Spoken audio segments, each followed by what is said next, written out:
Hello, what is up, team? So Sarah, hope you guys are having a great day. Welcome back to the Strength and Sculpt workout program. This will be the exercise demonstration video for the glutes and hamstring workout. So I did not do a math correctly on this, and I went way over like 35, 37 minutes, so I apologize. I'm going to see when I'm actually editing if I can cut out one of the rounds. So I'll just take you through what we did, but I'll tell you what the alternative is, what I'd have you recommend to fit it in 30 minutes. So first things first, we have 3 sets of 8 glute bridges, 8 single leg glute bridges, and then a 30-second hold. We have 3 rounds of that for your main lift. Then we're going to go into, we did 3 rounds of 40 seconds on, 20 seconds off of clamshells on right, clamshells left, fire hydrants left, fire hydrants right.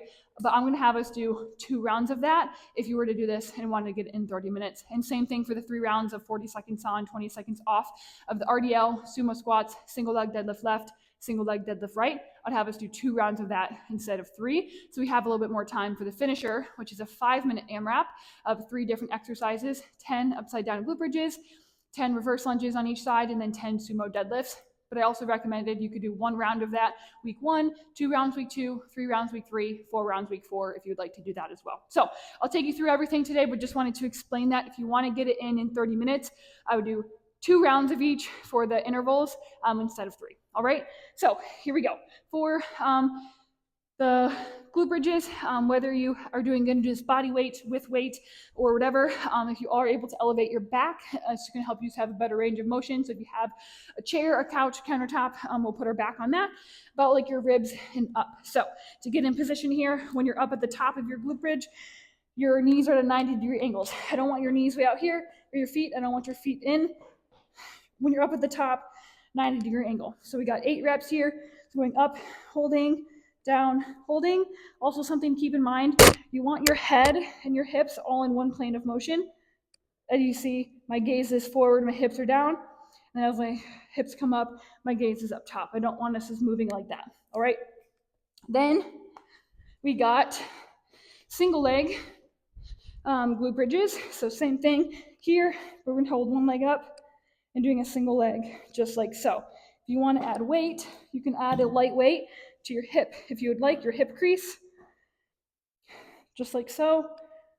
If you want to make it a little bit more difficult, have 8 reps on each side. I like to keeping my opposite leg straight and my toe pointed up towards the ceiling for extra activation. Then we have a hold. You're just holding here in the glute bridge. You can put your hands on your waist, behind your head. You can put a weight on your hips if you'd like, but we're just holding for 30 seconds, really thinking about that glute activation.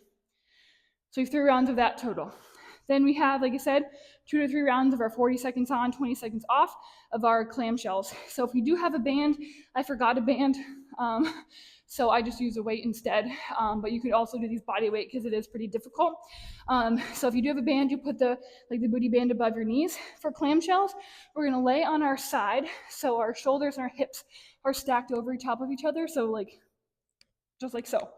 Feet are stacked too. We're gonna be opening up and back down, open, back down. What I don't want to see is you opening up your hips and your body is opening as well. We just want that hip. So if you have a resistance band, that's going to be good enough. If you have a weight, super lightweight, this is like 5 pounds, I just put this on my knee for some extra resistance.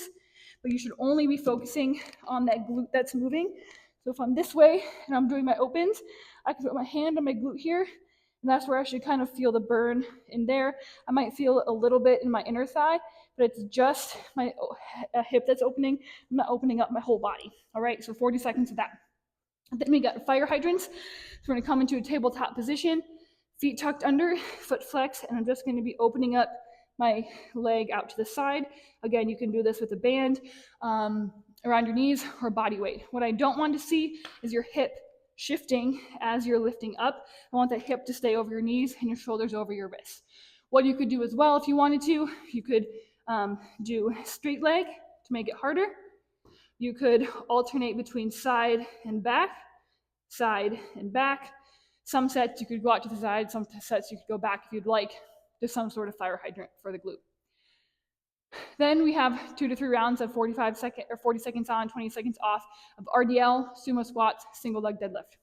For RDL, what we want to do for these is we have a nice flat back, feet underneath those hips, slight bend in the knees. I don't want them to keep bending. I don't want them locked out. Slight bend, Fingertips are gonna be touching all the way down to mid-shin, feeling that pull in your hamstring. So you're thinking about closing a door with your butt. I don't wanna see you keep bending as you go down. I don't wanna see you like having your legs straight. So again, you're thinking about closing a door with your butt. So you're just hinging at those hips, nice flat back, engaging the core. You should feel it all pull to the hamstring up through that whole glute. Then for sumo squats, we're gonna bring the dumbbells up into a rack carry here. We're gonna have a really nice wide stance with our feet. So really nice and wide, toes and knees pointed out to the side, chest stays up, but my knees are going out to the side, just like so. So it looks like from the front, chest is up.